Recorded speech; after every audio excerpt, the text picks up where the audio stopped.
Joining us now on the Horse Racing Show is author Peter Lee, who has written a book about Spectacular Bid, the last super horse of the 20th century. I think many people will certainly agree with the title.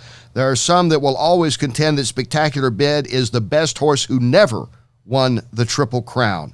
And Peter is breaking that all down in his new book, and he joins us now. Peter, thanks for being on. Yeah, thanks for having me. It's good to be on. And so you write about the one thing that people might have slipped their mind about, the safety pin that unfortunately he stepped on in his stall, and that's right before a race called the Belmont when the Triple Crown was on the line. Worst timing possible. Yes, it literally happened the night before the Belmont, and Buddy Delp, the trainer, came in to see how Bid was doing and saw that he was lame, and it was the worst possible time to happen. But he went ahead and took the pin out. Took a great deal of strength to get it out, and watched Bid walk around, jogged him a little bit, and thought, well, maybe things are okay. So he decided to go ahead and run him, because really you only get one chance at a Triple Crown. And he was a horse that obviously meant something to you. Why did you choose Spectacular Bid now and the subject now at this time?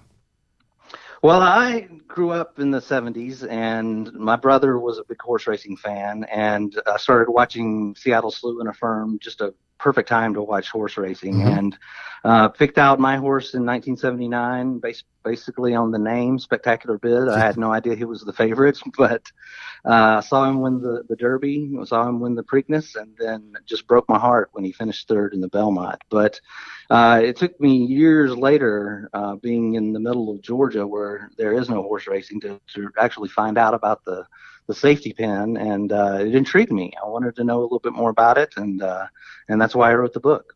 Yeah, I mean, you think about, of all the things that can go wrong in a horse race or to a horse before a big race, and this is the one thing that you probably would never guess would happen to an 1,100, 1,200-pound horse stepping on a safety pin. It's like the lion that got the thorn in its paw.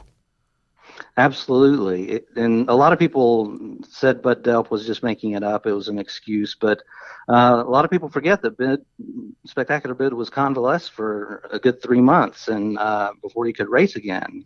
And 2 months before Spectacular Bid stepped on the safety pin, there was a horse named Ferris, who was a stakes winner, who stepped on a safety pin at Aqueduct and was actually lame after that. So it's like lightning striking, but it can happen.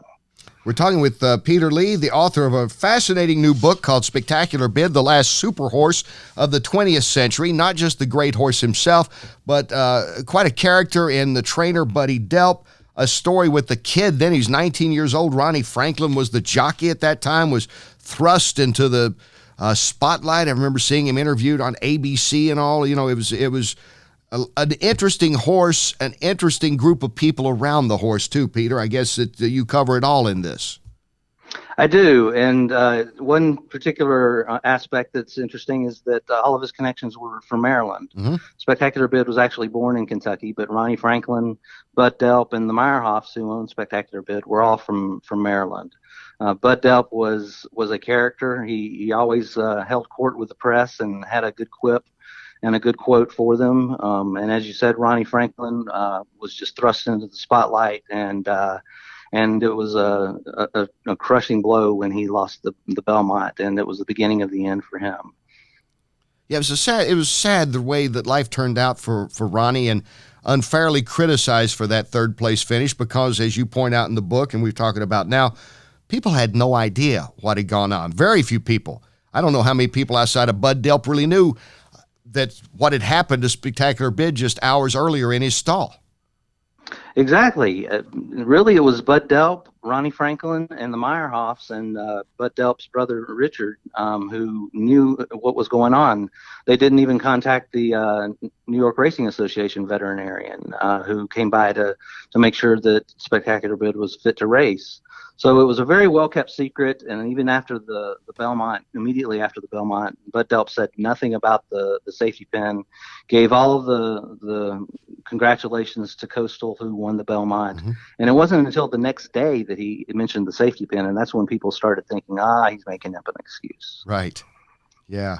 Do you think Spectacular Bid's the best horse to never win the Triple Crown? It's either him or Native Dancer. Native Dancer, it's hard to beat 21 out of 22 races. So I've got him and Spectacular Bid right up there in my top 5. Yeah, that's it's amazing looking back at Native Dancer. I always think of Point Given as a horse recently that I saw and covered too, with the bad Derby trip and then the way he went out the rest of the year as like great horses. And, that's what makes it so special when you see a Triple Crown winner. You do have to have the breaks. You have to have a lot of luck. That pin's not in the stall. I think it's 100% that Spectacular Bid wins that race, and he's the Triple Crown winner. Yes, and a lot of people forget that after the Belmont, he went on to win 12 of 13 races and finished 26 out of 30 for his career. That's an amazing winning percentage for a horse. And you were able to talk to like the owners and some people still that were associated with the horse, and you got to talk to Ronnie Franklin before his death, correct? I did several times. I got to talk to Ron, and he was a very gracious person. Realized what turns life had taken for him, and seemed to accept all of it in spite of everything. But he was someone who really had some bad luck and went downhill very quickly. But always loved horses, always loved being outside with them, and up until his death just recently, he was still trying to get an exercise rider license, still trying to get reinstated and become a jockey. So in Lawrenceville, Georgia, I believe, is that home for you? That is.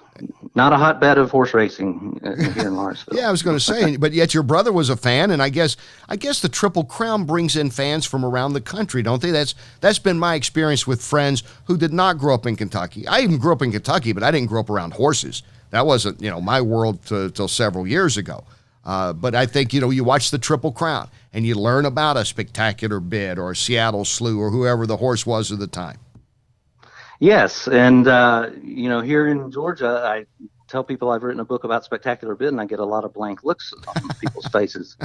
But when I mention the Kentucky Derby, the Preakness, the Belmont, they all nod and go, okay. And then when they hear about the safety pin, it's just, tragic. They can't believe it actually happened. But we lay out in the book exactly how it happened, and it was no excuse. It really happened. It was a place in history a moment in history that a lot of people did not know about as it was unfolding. Some questioned it after it happened, and some may have forgotten about it. So I urge you to get that book, Spectacular Bid, The Last Super Horse of the 20th Century. And Peter, if they want to do that, where can they go? They can go, of course, to Amazon, Barnes & Noble, their local bookstore. If their local bookstore does not have it, they can definitely order it, but it should be in bookstores nationwide. Peter, best wishes to you on it. Thank you for taking time to be with us, and I look forward to reading all the book. So thank you. Thank you very much. It's good to be here. All right, Peter Lee, author of Spectacular Bid, The Last Super Horse of the 20th Century. We'll have more on the Horse Racing Show right after this.